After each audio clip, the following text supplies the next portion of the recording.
Objeção número 5. Tiago disse que fé sem obras é morta. Tiago 2,17 diz: Assim também a fé, por si só, se não for acompanhada de obras, está morta. Aqui também o contexto é chave.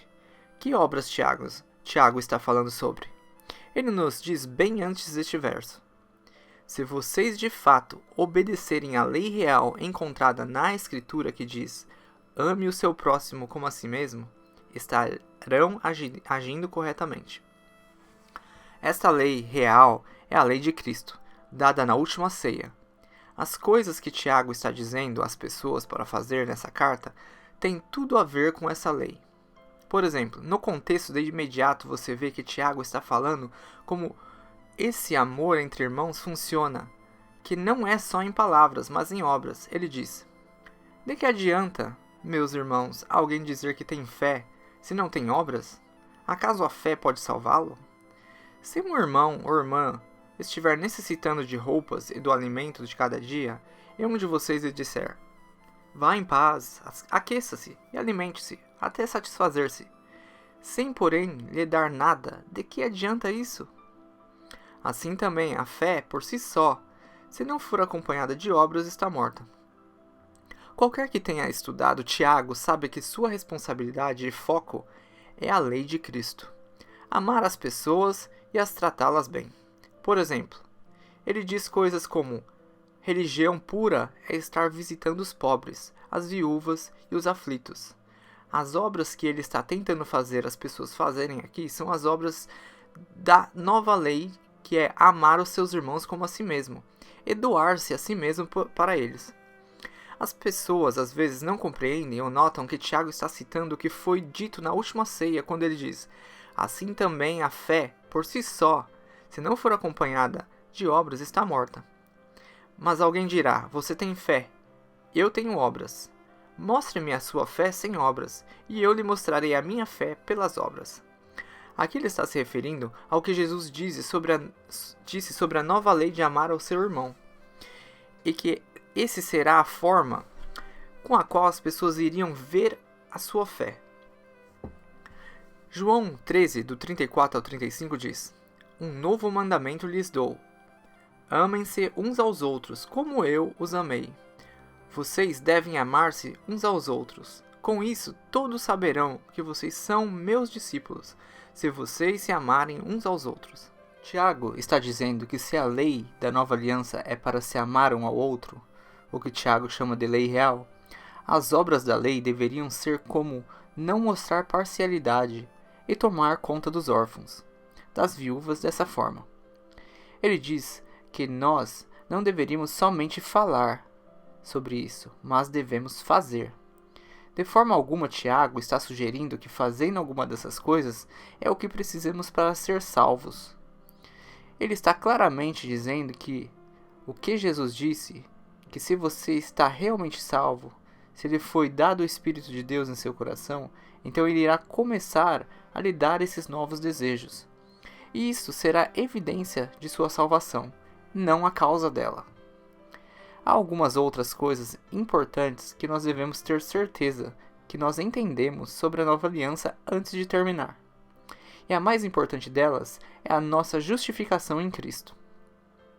Eu penso que é bom pensar sobre justiça como nossa retidão perante Deus.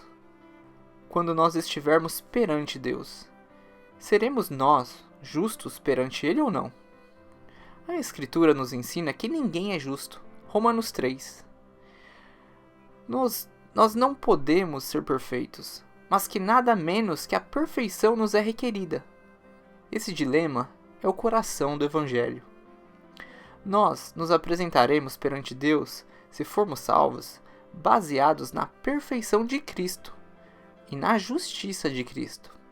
Filipenses 3:9 diz: e ser encontrado nele, não tendo a minha própria justiça, que procede da lei, mas a que vem mediante a fé em Cristo, a justiça que procede de Deus e se baseia na fé. Ou seja, a justificação que procede do próprio Deus e não de nós. Jesus viveu uma vida perfeita. ele é a única pessoa em toda a história a merecer a ir para o céu. O presente de Deus, caso formos salvos, é que ele tem concordado em deixar-nos dar os nossos pecados para Jesus, para serem punidos na cruz. Em troca, nós podemos ser vistos por Deus com a justiça de Jesus, com a perfeição de Jesus. Em Romanos 5, do 17 ao 19, também diz: Porque, se pela ofensa de um só a morte reinou por esse, muito mais os que receberam a abundância da graça e do dom da justiça reinarão em vida por um só, Jesus Cristo. Pois, assim como por uma só ofensa veio o juízo sobre todos os homens para a condenação, assim também por um só ato de justiça veio a graça sobre todos os homens para a justificação de vida. Porque, como pela desobediência de um só homem, muitos foram feitos pecadores, assim, pela obediência de um, muitos serão feitos justos. Aqui é interessante, e claro notar, o contraste entre Adão e Jesus. Aqui nos mostra que através de um só homem, como Adão, a morte reinou, e que sua ofensa nos trouxe condenação, pois por sua desobediência fomos feitos pecadores. Portanto, nós temos herdado a sua natureza pecaminosa. Mas, em contraste, Jesus, sendo um só também, nos deu vida através do dom de justiça. E esse dom vem através da fé em Jesus Cristo. E por um só ato de justiça veio a justificação sobre todos os homens. E por sua obediência muitos serão feitos justos. Note que a ofensa, o pecado e a desobediência de um só homem nos veio a condenação, mas que através da justiça, do sacrifício e da obediência de um só homem nos é dado o dom de justiça para aquele que nele crer. Deus tornou-se pecado por nós, aquele que não tinha pecado, para que nele nós tornássemos justiça de Deus. Familiarizado com esse verso, um professor das Escrituras explica dessa forma: que Deus tratou Jesus como se ele tivesse cometido todos os pecados que foram ou serão cometidos por todas as pessoas que um dia acreditarão nele. Mas que de fato ele não teve cometido nenhum deles. Pendurado na cruz, ele era santo, inofensivo e puro. Pendurado na cruz, ele era um cordeiro sem manchas. Ele não foi nem por um segundo pecador. Ele é o próprio Deus pendurado na cruz. Mas Deus está tratando ele, colocando de uma forma mais prática, como se ele vivesse a minha vida.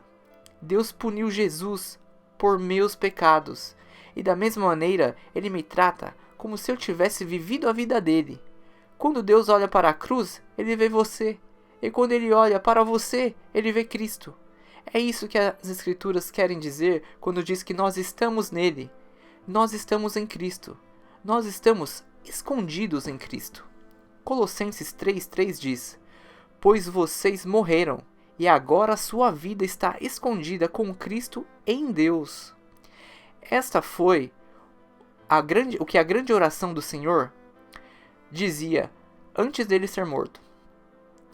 Diz em João 17, 20 e 21: E não rogo somente por estes, mas também por aqueles que pela tua palavra hão de crer em mim, para que todos sejam um, como tu, ó Pai, o és em mim, e eu em ti. Que também eles sejam um em nós, para que o mundo creia que tu me enviaste. Por isso, que seria insensato apresentar a sua guarda do sábado ou as suas boas obras quando você estiver perante Deus de pé. Isso não está ao nosso alcance em imaginar tal medida. Só existe uma esperança para você no dia do juízo, que é estar escondido em Cristo. Você não pode medir, mas tem um que o fez. Você pode entrar em uma aliança de paz com Deus através da fé nele.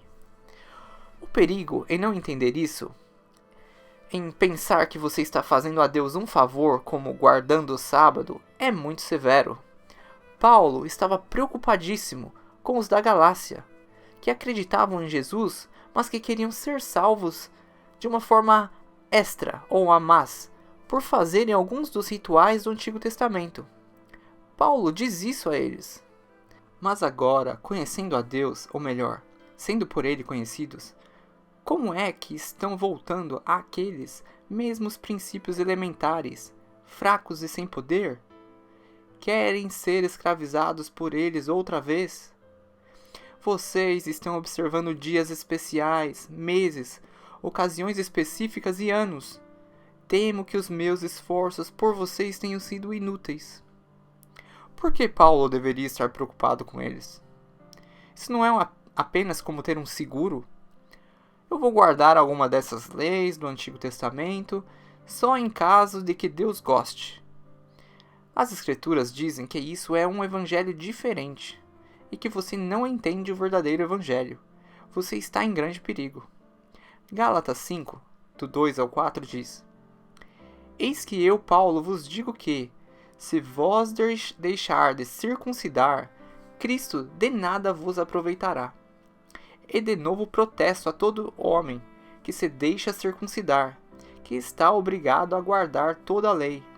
Separados estais de Cristo, vós os que vos justificais pela lei, da graça tendes caído. De fato, muitas vezes as pessoas não estão realmente salvas, até que elas se arrependam de suas obras mortas. Elas podem até acreditar que Jesus era o Filho de Deus e que sua doutrina é correta, mas eles nunca realmente tiveram fé nele. Eles ainda estão tendo fé neles mesmos, em suas obras.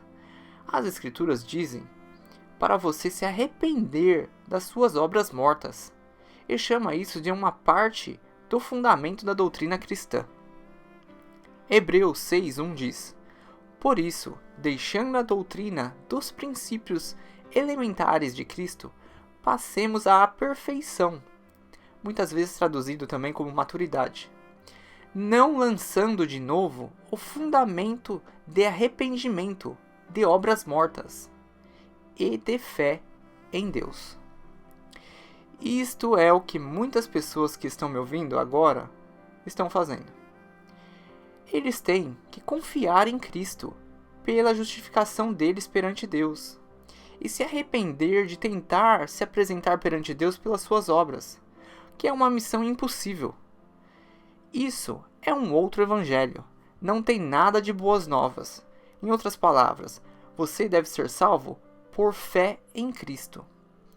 E finalmente eu vou falar de algumas práticas importantes e dar algumas opiniões. O que nós devemos fazer no sábado, senão qualquer coisa? Eu pessoalmente penso do sábado, mas como não comer porco ou ser circuncidado. Eles são todos escolhas saudáveis para a vida e trazem benefícios. Mas no momento que eles se tornam algo para você ser extra salvo, é o momento em que você está em perigo de ser colocado de volta no cativeiro, onde sua única esperança de justiça seria cumprir toda a lei perfeitamente, como Jesus fez. Um exemplo: eu não como muito porco. Às vezes eu como na casa dos amigos, ou em situações similares. E isso é uma escolha saudável para mim, mas de nenhuma forma eu acho que seja uma obrigação religiosa. Semelhantemente, eu acho que a circuncisão é uma coisa saudável para fazer, pois estudos têm mostrado uma marcante diminuição em câncer cervical, onde a circuncisão é praticada. Isso são coisas para fazer quando você não tem absolutamente nenhuma convicção religiosa sobre elas. Semelhantemente, o sábado é um bom dia para se descansar. O homem é feito para descansar. E é extremamente saudável o fazer também. E de fato, todas as leis rituais de Deus eram saudáveis. Era saudável não comer porco, é saudável lavar as mãos, é saudável ser circuncidado, é saudável descansar um dia da semana. Mas na nova aliança, todas as coisas nos são permitidas. Mas ainda, nem todas as coisas nos beneficiam. 1 Coríntios 6:12 diz: Todas as coisas me são lícitas, mas nem todas me convêm. Todas as coisas me são lícitas, mas eu não me deixarei dominar por nenhuma delas. Eu devo também dizer que guardar o sábado e as outras leis do Antigo Testamento pode ser algo que Deus colocou em seu coração para ministrar para pessoas em seitas. Eu conheço algumas ocasiões onde Deus colocou isso no coração das pessoas. E porque eles guardavam o sábado, eles tinham a possibilidade de alcançar as pessoas com o evangelho. Ou de outra forma, eles não teriam essa possibilidade. Mas se você está fazendo isso, você tem que estar ciente que você não está agradando a Deus por guardá-lo, ou adicionando pontos ao seu cartão de pontos. Este é um fundamental e perigoso erro em como uma pessoa é justificada. Em Gálatas 2,16 diz: sabemos que ou ninguém é justificado pela prática da lei, mas mediante a fé em Jesus Cristo. Assim nós também cremos em Cristo Jesus para sermos justificados pela fé em Cristo, e não pela prática da lei, porque pela prática da lei ninguém será justificado. E eu termino esse estudo com Gálatas 3, que diz: ó Gálatas, insensatos, quem os enfeitiçou? Não foi diante dos seus olhos que Jesus Cristo foi exposto como crucificado? Gostaria de saber apenas uma coisa: foi pela prática da lei que vocês receberam o Espírito? Ou pela fé naquilo que ouviram? Será que vocês são tão insensatos que, tendo começado pelo Espírito, querem agora se aperfeiçoar pelo esforço próprio? Será que foi inútil sofrer em tantas as coisas, se é que foi inútil? Aquele que lhes dá o seu Espírito e opera milagres entre vocês, realiza essas coisas pela prática da lei ou pela fé com a qual receberam a palavra? Considerem o exemplo de Abraão. Ele creu em Deus, e isso lhe foi acreditado como justiça. Estejam certos, portanto, de que os que são da fé, estes é que são filhos de Abraão. Prevendo a Escritura que Deus justificaria pela fé os gentios, anunciou primeiro as boas novas a Abraão.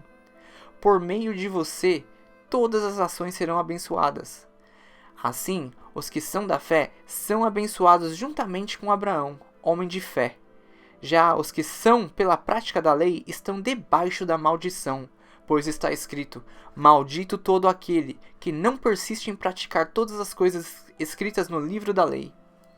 É evidente que diante de Deus ninguém é justificado pela lei, pois o justo viverá pela fé. A lei não é baseada na fé, pelo contrário, quem pratica essas coisas, por elas viverá. Cristo nos redimiu da maldição da lei, quando se tornou maldição em nosso lugar, pois está escrito: maldito todo aquele que for pendurado no madeiro. Isso para que em Cristo Jesus a benção de Abraão chegasse também aos gentios, para que recebêssemos a promessa do Espírito mediante a fé.